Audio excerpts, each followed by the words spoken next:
I remember I was playing a game with my 9-year-old son, John Leslie, and I beat him 10 straight games in a game called Connect 4. And finally, I said, John Leslie, I'm bored. I don't want to play you anymore. And I got up. I said, I'm ready to go to sleep now. And repeat out to me, please. Let's say this together. It's not over until I win. John Leslie said, no, you can't go now, Dad. I said, why? He said, it's not over until I win. That was his attitude. We sat down and we played several other games. And finally, after the 11th game, John Leslie won, and he got up and he yawned. And he said, I'm ready to go to sleep now. And I'm saying to you, what if all of us took that attitude after we face a rejection and a no, or we have a meeting and no one shows up, or somebody say, you can count on me, and they don't come through? What if we have that kind of attitude? The car's repossessed. Nobody believes in you. You've lost again and again and again. The lights are cut off, but you're still looking at your dream, reviewing it every day and saying to yourself, it's not over until I win.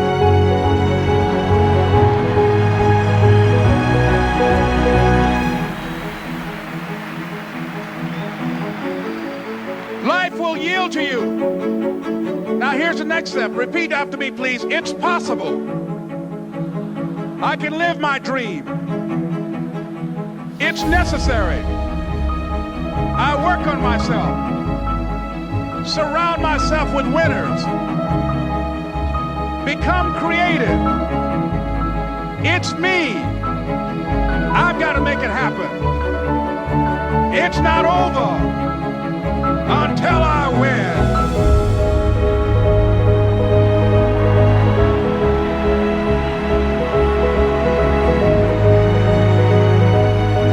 The next thing that's important to know, yes, it's possible that you can choose your future and direct the course of your life as you run toward your dream. It's necessary that you have goals, that you write those goals down, that you plan, that you think constantly of how you can begin to improve what it is that you're doing. If it's your presentations, if it's your recruiting skills, whatever that is, it's also necessary that you look for ways to always find a way to pull it out when everybody else thinks that you're defeated. That you've got to take personal responsibility to know that in order to become successful, you've got to make it your personal business to do it. But the next thing, ladies and gentlemen, I want to share with you that some of you already know that it's hard. It's not easy. It's hard changing your life. It was hard when just over 3 years ago in the Penobscot building in Detroit, Michigan, where I was operating my business, and I fell on some hard times, and I was sleeping in my office. It was hard coming into the lobby, and the security said, excuse me, Mr. Brown, can we see you for a moment? And I said, yes, and I walked up to the counter, and he gave me an envelope. And he said, would you mind reading it here? And I opened the envelope, and the envelope was from management that said, this is an office tower. It's not a hotel. Please do not sleep in your office. And I said, excuse me, sir. I said, I just worked long hours in creating my business. I'm an entrepreneur. And right now, things are bad for me. But they're not going to be this way always. And I just asked for the opportunity to continue to operate like I'm doing. I'm not trying to make this my home. And it was hard coming through the lobby. And sometimes they would laugh. There's a guy talking about becoming successful. And look at it. He's bathing in the bathroom upstairs on the 21st floor. He sleeps on the floor. Him and 2 other dreamers up there. Look at him. It was hard, ladies and gentlemen, coming to speak to people. And I was facing financial difficulties in my own life. I was behind on my bills and my dreams, and I'm saying to them, you can live your dream. It was hard, ladies and gentlemen. It was very difficult to pick myself up each day believing that I could do it. There were times that I doubted myself. I said, God, why is this happening to me? I'm just trying to take care of my children and my mother.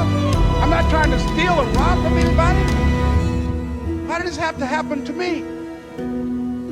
It was very hard. And here's what I want to say to you. For those of you that have experienced some hardships, don't give up on your dream. No one could have convinced me by holding on, by continuing to push forward, by continuing to run toward my dream, that one day I would have my own talk show.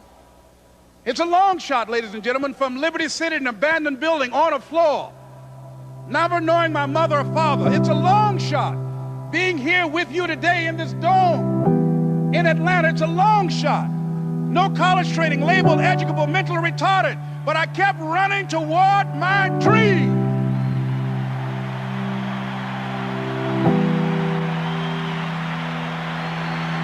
Don't stop.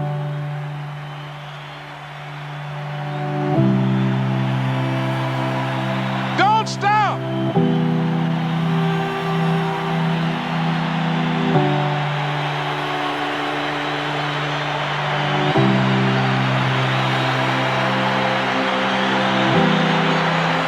Don't stop running toward your dream.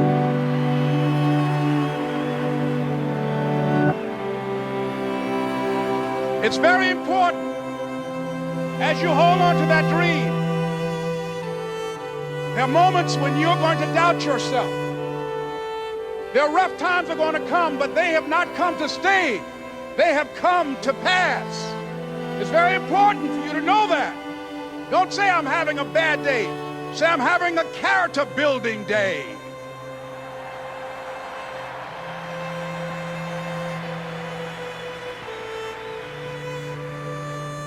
It's very important for you to believe that you are the one to make this happen. I remember this high school teacher, Mr. Leroy Washington, at the end of school one June, it was just a few days before we were supposed to leave, and I just got my report card, and it indicated that I'd failed history, and I'd failed English, and I would have to go to summer school. And I was feeling within myself that I was a failure, that I'm slower than most people in getting paperwork, and I was feeling down on myself and very negative. And Mr. Washington was giving a speech to the graduating seniors, and I was in 11th grade. And even though I wasn't supposed to be in there, I went in there because the speech he was giving, that speech was for me. And as he talked, my heart began to beat fast. Tears began to run by my eyes, and I was in the back just listening to him, because he said, and he was a very dramatic man. I still talk to him to this day. He said, as graduating seniors of Booker T. Washington High School, I want you to know that you're blessed and highly favored, and that as you go toward the future, begin to know that you have greatness within you. And if just one of you here begin to envision yourselves as being blessed and highly favored to reach your goals, if just one of you capture the essence of what that means, that you have greatness within you and a responsibility to manifest that greatness, that you can make your parents proud, you can make your school proud, you can touch millions of people's lives, and the world will never be the same again because you came this way. And the students gave him a rousing standing ovation. And as he left the auditorium, I ran down the steps and I caught him in the parking lot. I said, Mr. Washington? He said, yes. I said, do you remember me, sir? He said, no. I said, my name is Leslie Brown. My mother, she works in the cafeteria here. I'm one of the twins, Leslie and Wesley.